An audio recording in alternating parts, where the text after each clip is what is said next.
फिलहाल भ्रष्टाचार को लेकर आज किस तरीके से 2004 से लेकर 2014 तक का यूपीए काल का जिक्र करते हुए प्रधानमंत्री नरेंद्र मोदी की तरफ से कांग्रेस को कटघरे में खड़ा किया और राहुल गांधी कैसे सामने आए, उन्होंने अदानी के मुद्दे को लेकर भ्रष्टाचार के मोर्चे पर मोदी सरकार को घेरने की कोशिश की, जरा सुनिए।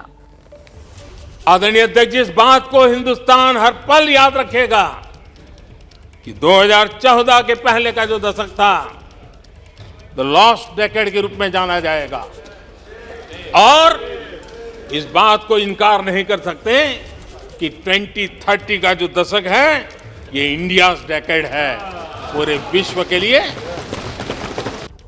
अच्छा, इंक्वायरी की बात नहीं हुई, अगर मित्र नहीं है तो ये कहते ठीक है मैं इंक्वायरी करा दूं, थोड़ा पीछे करो ना। इंक्वायरी की बात नहीं हुई, डिफेंस इंडस्ट्री है, वहां पे शेल कंपनीज हैं, बेनामी पैसा घूम रहा है, उसके बारे में प्रधानमंत्री ने कुछ नहीं कहा। तो मतलब क्लियर है कि प्रधानमंत्री उनकी रक्षा कर रहे हैं। देश के लोगों को भरोसा है राहुल जी, आप देश के लोगों को भरोसा है मोदी पर, इस पर आप क्या कहें? वो तो ठीक है, मतलब मोबाइल थोड़ा नीचे कर लो ना, थोड़ा तेज पे आना है। ये नेशनल सिक्योरिटी का मामला है, हिंदुस्तान के इंफ्रास्ट्रक्चर का मामला है। प्रधानमंत्री को ये कह देना चाहिए ठीक है हम इंक्वायरी करेंगे, चेक कराएंगे क्या है इसमें, बहुत बड़ा घपला है, मगर वो भी नहीं बोला। तो जरूर वो उनको प्रोटेक्ट करने की कोशिश कर रहे हैं, मैं समझता हूँ, मतलब उसका कारण भी है। ये अपने घर के पास सिर्फ देसी मुर्गियों को पालकर हर साल 6 लाख कमा रहे हैं। आप भी ये करना चाहते हो तो फ्रीडम ऐप को अभी डाउनलोड कीजिए।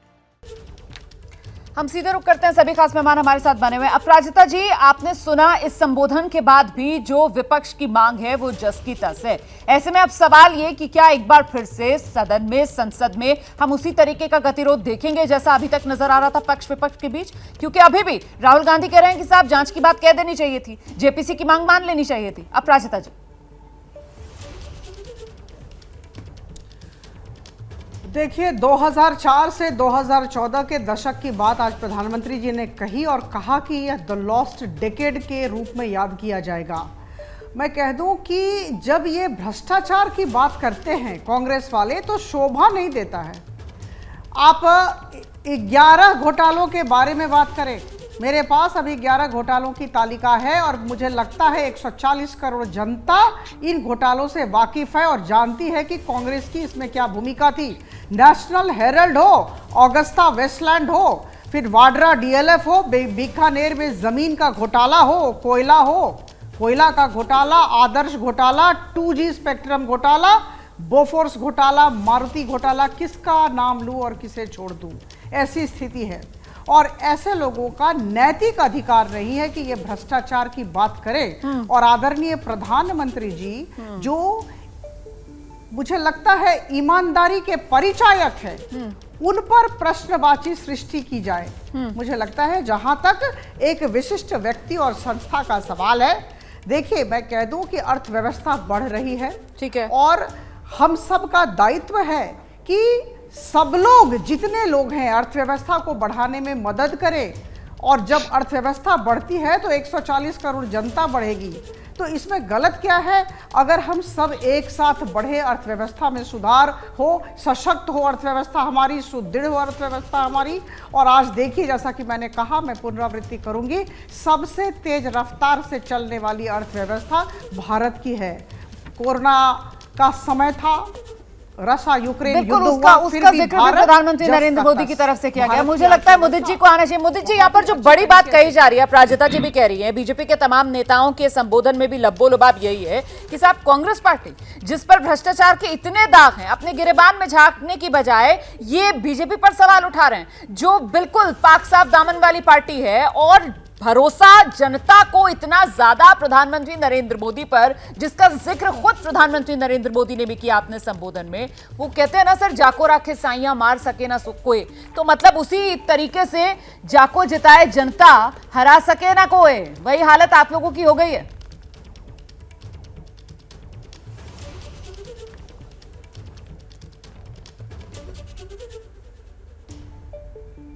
मुझे लगता है मुझे समय देंगे थोड़ा बोलने का।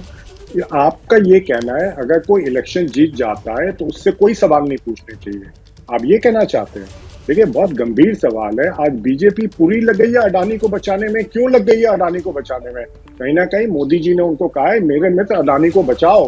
नहीं तो प्राइम मिनिस्टर ऑफ इंडिया का ये स्टैंड होना चाहिए था, अगर कोई चीज सामने आई है हम जांच करवाएंगे, जांच में जो निकलेगा वो ठीक है। जांच क्यों नहीं करवाते? वो सेबी और LIC, आप मानती है कि वो अपने आप बयान दे रहे हैं, उनको स्क्रिप्ट लिख के दी जा रही है, वो बोल रहे हैं। ये सेबी है जिसने अडानी जी के खिलाफ जुलाई 2021 में शेयर मैनिपुलेशन के लिए इंक्वायरी की थी। वो रिपोर्ट कहाँ है आज तक? मोदी जी लॉस्ट डेकेड की बात कर रहे हैं। 2004 से 14 यूपीए सरकार एवरेज ग्रोथ रेट 7.9%, उसको आप लॉस्ट डेकेड कहते हैं? जवान की बात करते हैं मोदी जी। राष्ट्रपति की बेइज्जती मोदी जी ने की अभी कुछ दिन पहले, आपने देखा होगा, अपने पीछे चला रहे थे उनको। मोदी जी के शब्द बताता हूं, 50 करोड़ की गर्लफ्रेंड, ये शोभा देता प्रधानमंत्री जी को बोलने का? सोनिया गांधी जी के लिए बोले थे जर्सी काओ, राहुल जी के लिए बोले थे हाइब्रिड बछड़ा। आज तक मोदी जी ने इसकी माफी मांगी है? हिम्मत है माफी मांगे? देखिए, हमें मोदी जी से भाषण नहीं चाहिए, वो भाषण के अलावा कुछ काम तो करें जनता के लिए। देखिए, उन्होंने भगवान भरोसे छोड़ रखा है, वो लोकतंत्र की बात करते हैं। भाषण आपको नहीं महाराष्ट्र चाहिए, में लेकिन सरकार भाव तो गिराते फिर हैं, समझना होगा ना मध्य आपको। प्रदेश में सरकार भाषण गिराते आपको हैं, नहीं चाहिए, कर्नाटक भाव तो में आपको सरकार समझना गिराते होगा। हैं। अपराजिता जी जवाब देना चाह रही है, लेकिन उससे पहले जल्दी से प्रदीप जी से एक रिएक्शन लेते हैं। प्रदीप जी, यहाँ पर जो कांग्रेस कह रही है कि साहब चुनाव जीत गए, इसका क्या मतलब है कि सवाल ना पूछे? क्या बेसिक मुद्दा नहीं कांग्रेस पार्टी समझ पा रही है, जिस बात का जिक्र प्रधानमंत्री नरेंद्र मोदी कर रहे थे कि साहब चुनाव जीत रहे हैं मोदी जी, क्योंकि जनता प्रधानमंत्री नरेंद्र मोदी पर भरोसा कर रही है और विपक्ष को भरोसे लायक नहीं समझ रही है जनता। ये बुनियादी फर्क क्या कांग्रेस पार्टी नहीं समझ पा रही है? सर, मुझे तो ये लग रहा है, देखिए ये सवाल न पूछे ये तो कोई कह ही नहीं सकता। सवाल सरकार से पूछना चाहिए, 100 सवाल पूछने चाहिए, लेकिन सवाल इस बात का है कि अगर राहुल गांधी, कांग्रेस पार्टी, जी आप डिस्टर्ब कर रहे हैं, कुछ और पार्टियां अगर ये मानती हैं कि गौतम अडानी और उनकी कंपनियां देश की सुरक्षा के लिए खतरा है, तो सबसे पहले विपक्षी दलों की जहां सरकारें हैं, अडानी का जितना कॉन्ट्रैक्ट है पहले रद्द कर दें। बिल्कुल, रास्ता तो खोलें कि देखिए हमने जो देश की सुरक्षा के लिए हम इतने चिंतित हैं, हमने ये कॉन्ट्रैक्ट रद्द कर दिए, अब आप आगे आइए और काम इस पर जांच बिठाइए। लेकिन आप ये कोशिश करेंगे कि बिना किसी आधार के वो आप, क्योंकि आप रद्द करेंगे कॉन्ट्रैक्ट तो आपको साबित करना पड़ेगा कि ये जो है नेशनल सिक्योरिटी के लिए थ्रेट है। तो अगर आपको भरोसा है तो आपको ये कदम उठाना चाहिए। बिल्कुल सर। रशीद कुर्बे साहब, यहीं पर कांग्रेस पार्टी मात खा जाती है, कथनी और करनी में फर्क। वो कहते हैं ना साहब, हाथ कंगन को आरसी क्या। जिस बात का जिक्र प्रदीप जी कर रहे हैं कि जितने गंभीर आरोप यहां पर अडानी पर लगा रहे हैं, जो कांग्रेस शासित राज्य हैं, खासतौर से राजस्थान, वो फिर खत्म करें अपने यहां जितना इन्वेस्टमेंट है अडानी का, उसको पैकअप करवाएं सर। हमारा देखिए, ये सारे मामले ऐसे ब्लैक एंड व्हाइट में नहीं होते, हाँ या ना की बात नहीं होती। प्रश्न ये भी उठता है रोमाना, लोगों के मन में आता है कि क्या वजह है कि एक व्यक्ति विशेष के लिए प्रधानमंत्री, जिनकी देश में बड़ी व्यापक साख है, जिनकी एक प्रतिष्ठा है, उस प्रतिष्ठा को क्यों दांव पे लगाया जा रहा है? कोई प्रधानमंत्री के ऊपर कोई प्रश्न नहीं उठा रहा है। जो सवाल उठे उस सवाल का जवाब दिया जाना चाहिए। जो भ्रष्टाचार की बात है, जो 11 मामले अपराजिता जी ने बताए हैं, 2 साल बीत गए, उन लोगों को सजा क्यों नहीं हुई? क्यों कितने मामलों में FIR तक की दर्ज हुई? क्यों जो यूपीए के मंत्री ये सब खुले घूम रहे हैं? तो ये सारे सवाल भी जनता के मन में आते हैं। इन सब चीजों का समुचित देखिए जवाब देना चाहिए।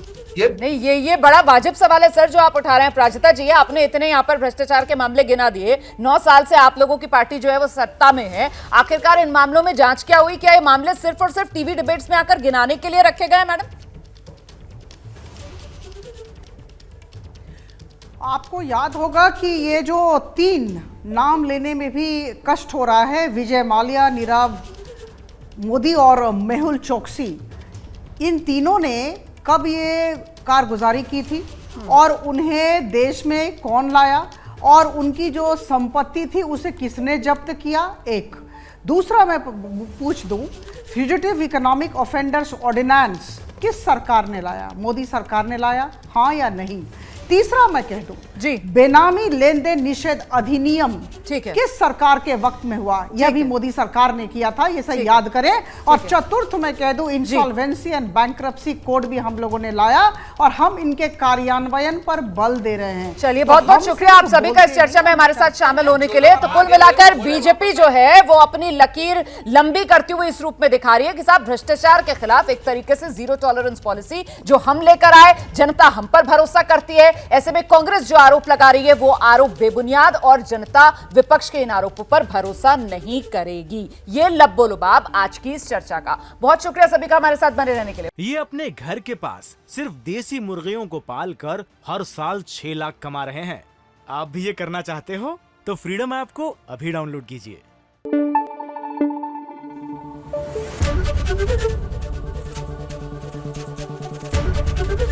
एबीपी न्यूज आपको रखे आगे।